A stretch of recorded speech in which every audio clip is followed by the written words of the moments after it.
So, what is one of the red flags that you should avoid as a developer? One is having outdated skills and knowledge. Because, like you know, the technology industry is ever evolving. New tools are produced every day. Programming languages are updated every day. So you cannot sit and relax and be out of date and expect to have a chance in this competitive job market. If you are in an interview, a question you might be asked is, you've mentioned that you have an experience with an outdated technology. How have you kept your skills up to date in light of the recent advancements in the new technology? For example, if you're a React developer, someone might say that you've mentioned that you know how to use React class-based components. How have you updated yourself? How you are going to respond matters a lot, and it will prove to the person whether you are interested in the job or not. So, some of the responses are these. At the left of your screen is the response to avoid. Avoid answering, I haven't really had a chance to dive into the newer technology. Then try to go for a response like, I haven't had the extensive hands-on experience with such and such, but I've been following its development closely, and I've taken online courses, joined communities, attended workshops, so on and so forth. Let's see another red flag. Now, red flag number 2 is lack of career goals and direction. There are many people you ask, which job would you like as a digital expert? And they'll be like, I can do graphics, I can write, I can do front end, I can do back end, I can do everything for as long as you give me the job. That shows that you don't have clear career goals and direction, because for whichever career you are chasing, you are spending money to learn, you are spending a lot of time to learn, you are investing in tools, in courses, in certifications.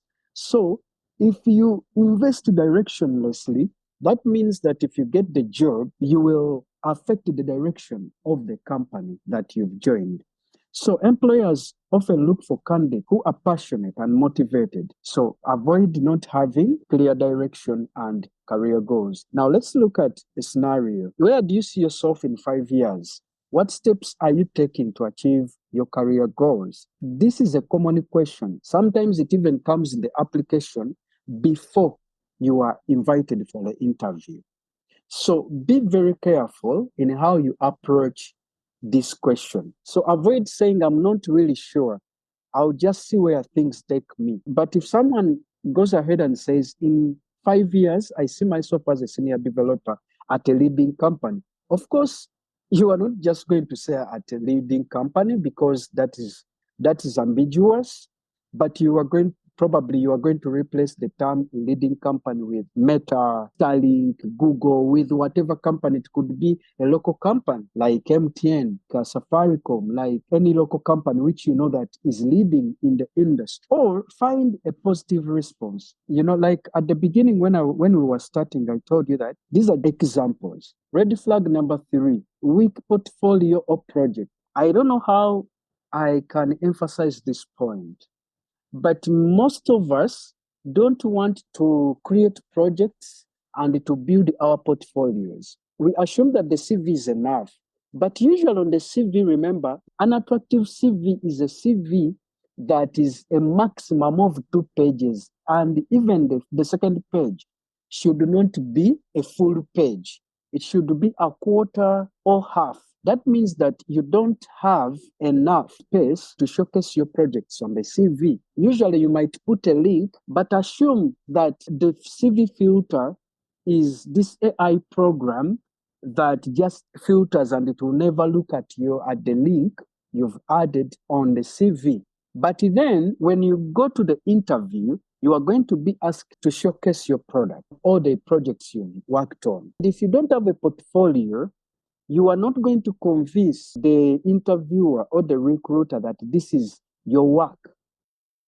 Because if you cannot put it on the CV to prove that it's yours, I mean on the portfolio, but you are just demonstrating it by visiting it in the browser, someone will be like, you can pick anything on You can pick anything on GitHub and deploy it and pretend it's yours. Now, that's why you need portfolio, and it should have strong projects. You should not have a project like a to-do app. Yes, you can have a to-do app if you've creatively built it and added some features that are not these common tasks of adding an item, editing the item, deleting the item. No, maybe it's a to-do app which has edit the item. It has all the crowd or the crude features, but then it goes ahead to invite team members to participate. It goes ahead to allow people to comment. It goes ahead to assign roles to different team members.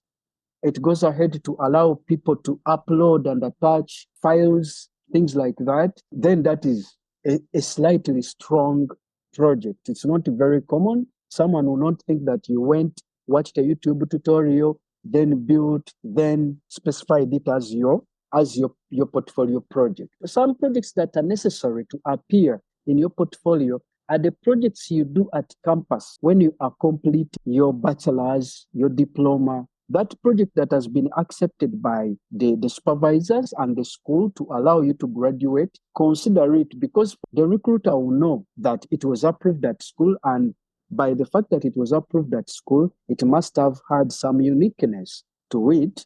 So at least that is strong, you know. But don't just go build a calculator app and then add it. Build a to-do app, build a weather app. No, those are the common things that everyone is building.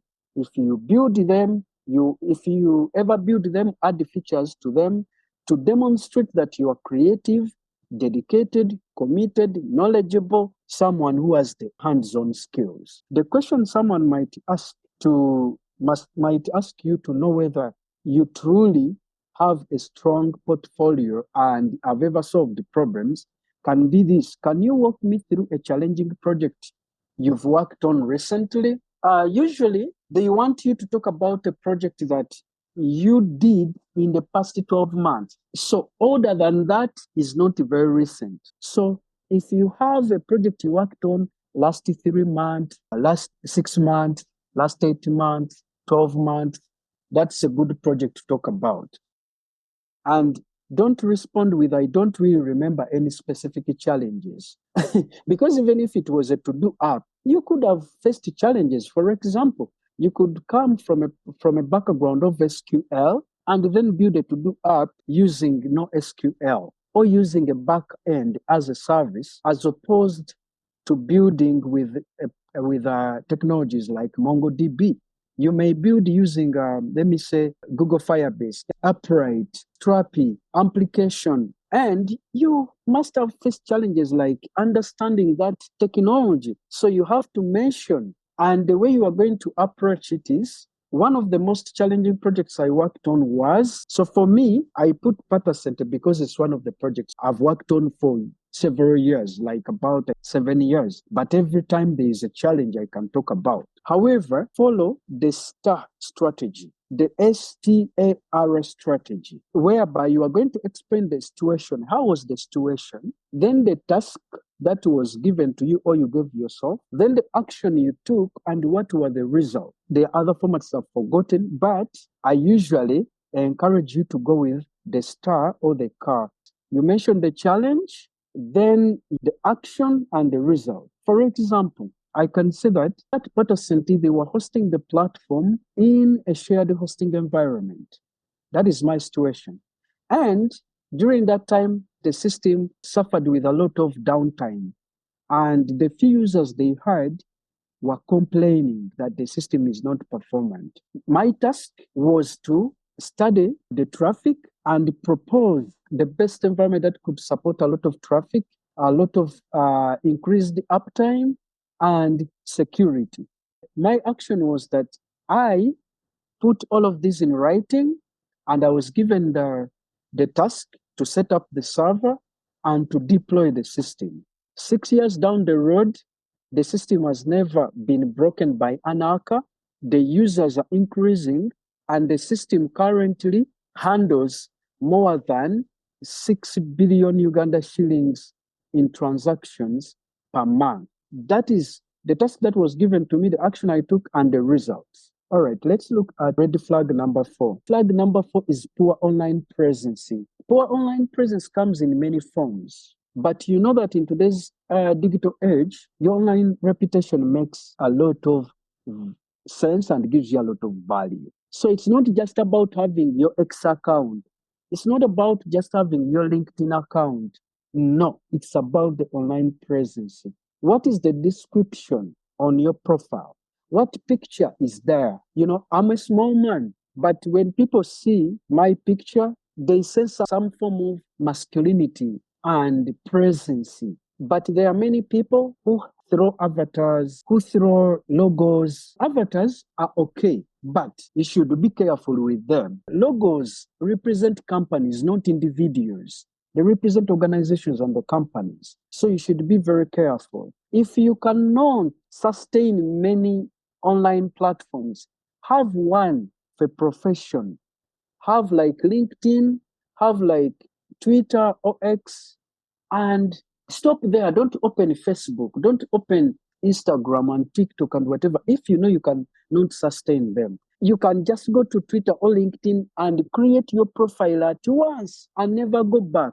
For as long as the profile has your things that the CV, your current CV has. But if you can handle being active on those platforms, still be active because it will open a lot of doors for you. It will open a lot of doors for you. People will come to your inbox without you searching for where to go to drop your CV or your job application. An example of the question that you might be asked to see how you think about your online presence and how you go about it will be, have you ever had to address negative feedback or comments about your work online? If you respond, I deleted the negative comment and blocked the person who posted it. Okay, so are you trying to say you are not open-minded? Are you trying to say that you cannot forgive? Are you trying to say that people are perfect? Are you trying to say that you are perfect? These are the questions that are going to run in the head or in the mind of the interviewer if you answer like that. And someone else is going to say, I took the negative feedback as an opportunity to learn and improve. Now let's look at another red flag, which is the final red flag, which is lack of soft skills. Oh my God. Everyone on their CV, they have soft skills, effective communication, open-minded, this and that, problem solving, teamwork, time management. But guess what? They just stop at talking about them, but they do not embrace them. So let's go and learn some soft skills that are needed at the workplace and in the community. Let's go to the scenario or to the example of question that can be thrown at you. So describe a situation where you had to resolve a conflict with a difficult team member. This is how they are going to know that you have soft skills. Avoid answering, I just avoided the person as much as possible. Avoid answering, I closed the room and say, I approached the team member privately and expressed my concerns in a respectful manner. So those are the 5 top red flags. Now, I would like you to ask questions before we recap. We shall take 3 questions, answer them, then we recap and call it a day. So, Madrin has asked, thank you, Coach David, for the session. You talked about outdated skills and knowledge. Could you please share some of these or even outdated technologies? That's a good question. However, I think the technologies are so many that it's very difficult for me to mention which ones are outdated. But what I can say is that you have a field of specialty. Avoid this thing of learning Python, tomorrow JavaScript, the other day Rust, the other day Go. Learn one language and gain proficiency in it. Then ensure that you know a certain framework in that language and the libraries, and make sure that this framework that you know is still in use. Instead of just rushing to every new programming language, stick to the one you learned first. Become good at it. Also get to know, where do I want to work? Is it an airline? Is it a bank? Is it a social media company? Is it an e-commerce company? Is it a manufacturing company? Is it a school? When you get to know those, then you also research which technologies do they use, learn those technologies well, and ensure to be up to date in those technologies. That's it, Madrin. I don't know if that answers your question. Now let's recap on outdated skills and knowledge. Continuously update your skills through online courses, certifications, or personal projects and challenges. There are many websites where you can go for code challenges and technology challenges. Some of them even award you. Stay informed about the latest trends and technologies in your field, and don't learn in many fields. Lack of career goals and direction. So stand out and demonstrate your dedication by defining your career objectives. Identify your strengths and weaknesses and create personalized career learning path. If you want to be a web developer, front end, draw a personalized learning career path and know where you are going to begin and to end, so that you don't always die of imposter syndrome, and also get to know that front-end technologies are many, so specialize in one, maybe React, maybe Svelte, maybe Vue, maybe whatever it is, Weak portfolio or projects. Build a comprehensive portfolio that highlights your best work. Contribute to open source projects. Find active open source projects and contribute to them, because if you do, just mentioning that I worked on this project and pulling the link of your accepted PR and putting it in your CV, that is just going to tell the company that this is the right person. Speaking at events is also going to help you. Contribute, collaborate, create personal projects with others to gain experience. The poor online presence. Clean up your social media profiles. Create a professional website or blog. Having an avatar on profile isn't bad, but make sure it doesn't give an impression of a scammer or hidden identity, bully, or a person who lacks self-esteem and confidence. Develop your soft skills through practice, workshops, or by seeking feedback from colleagues. Active listening, effective communication, and the ability to work well with others are commendable assets. This workshop has been delivered by EBOSTET, which offers digital skills development, tools and resources to help young people succeed in tech and job placement assistance. So you can look out EBOSTET on WhatsApp, join us and join our growing community of digital experts and recruiters. We also have a mobile app called Insightify. Go to Google Play and download it because it's not yet on iOS. Through this app, you can show your project because you have where you can upload them, and the skills can discover various opportunities such as scholarships, discounts for subscriptions in various software that can help you in your career. Opportunities like jobs and internships are all there. And there are some activities you can do in the app, XPs, that you can convert into mobile money, especially for those in Uganda, and participate in our challenges to win prizes. And to know more about EBOSTET, visit www.ebostet.africa. Look out for another workshop next month in October. Thank you very much. Catch you next time.